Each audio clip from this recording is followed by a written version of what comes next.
up. What a twat. Got himself sent off just before the whistle. The twat Steve Cook is.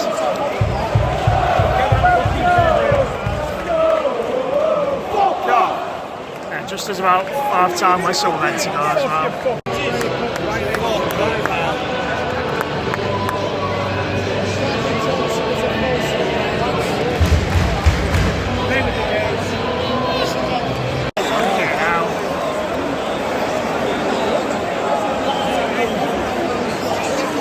Keep that out. That was some save that.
Steady on.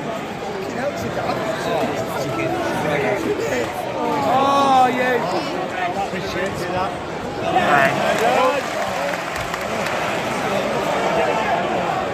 Well, he'll flick it through.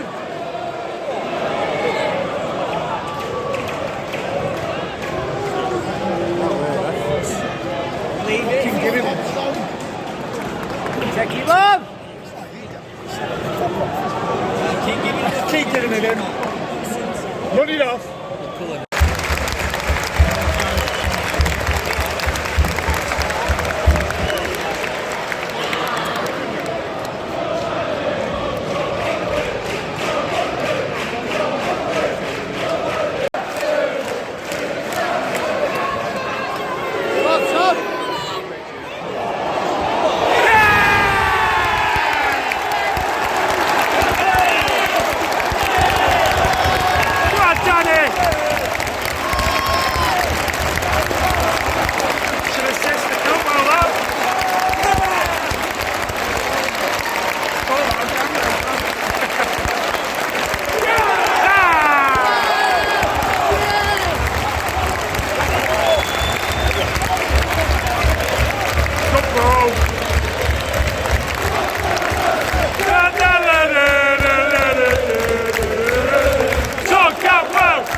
game to do it, isn't it? Oh, I think it's still. He's not quite as good as 2 guys. There's not many better than 2 guys. What a ball, mate. Bit of a wizard with these Come on, balls. lad.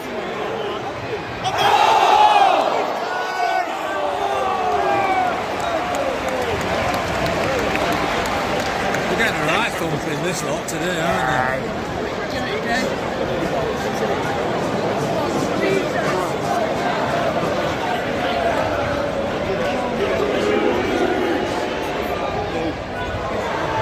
Oh, it's unlucky.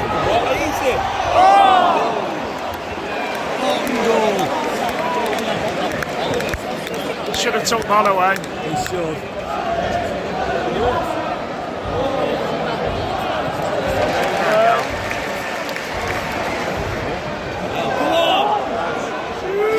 Come on! Find the big man!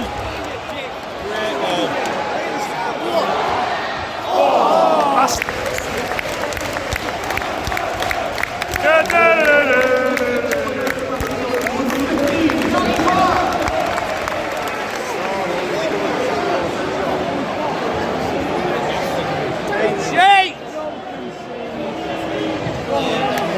Challenge.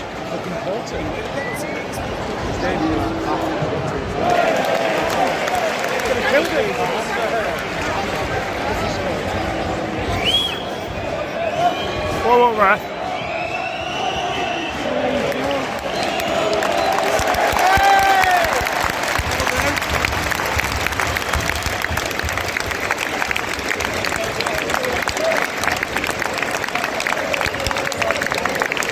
And we needed that after Preston.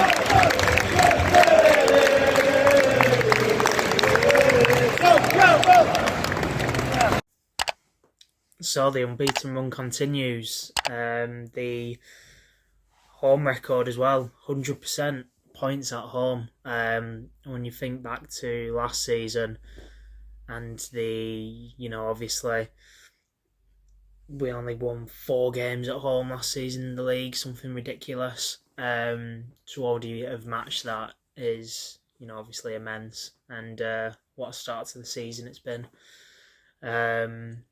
Yeah, couldn't have asked for a better start, I suppose.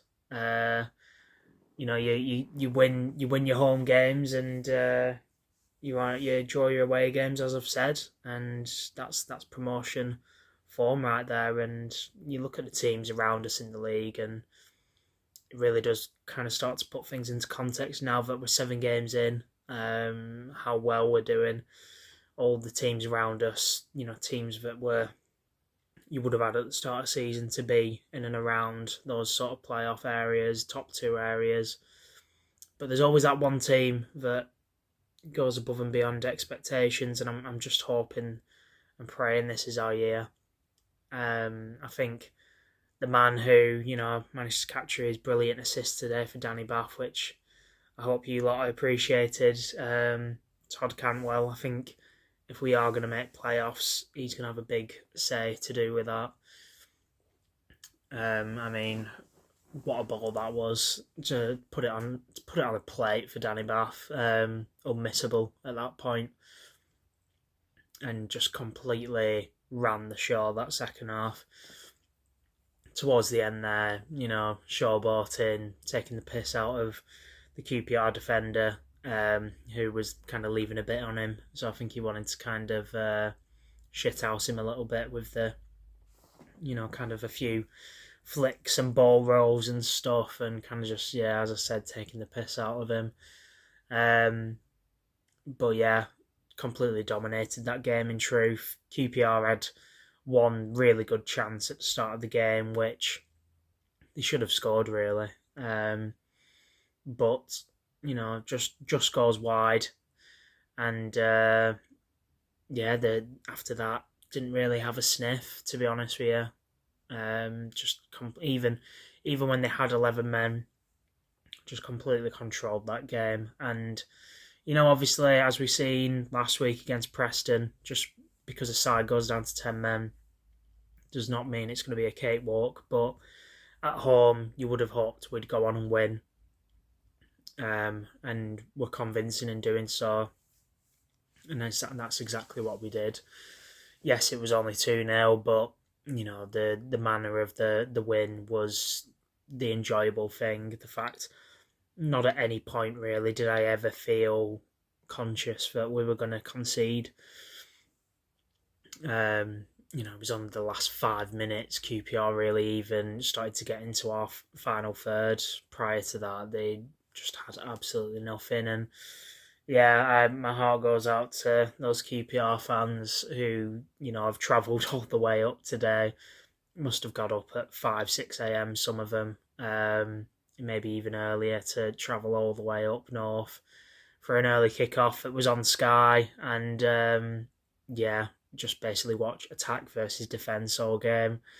And, they're a good set of fans and a good club, and yeah, it's a shame really, but Rovers take the spoils today, and obviously I'm more than happy with that. And it's good to see Trav get another goal. It's something he's had to add to his game really for years now, and if he can finish this season with 5 goals or so, then he's done his fair share by definite.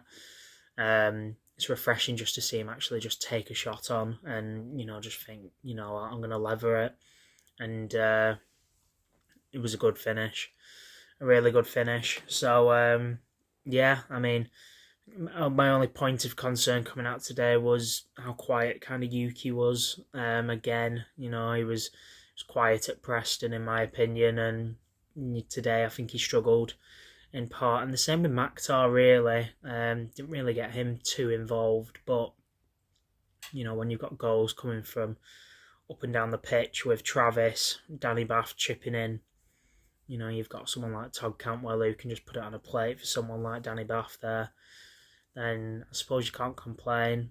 But it's just how often that is going to happen. Obviously you're relying on your talismans with your men up top to be that source of goals for you, aren't you? On to Coventry away now, which I am going to. So you'll have to keep an eye out for that vlog. But yeah, they're getting battered at the minute. I believe they're 2 or 3-0 down, I'm pretty sure. After just having a quick look, away at Leeds, I think they're 2-0 down. So I think Mark Robins will probably still be in a job, thankfully, for Tuesday.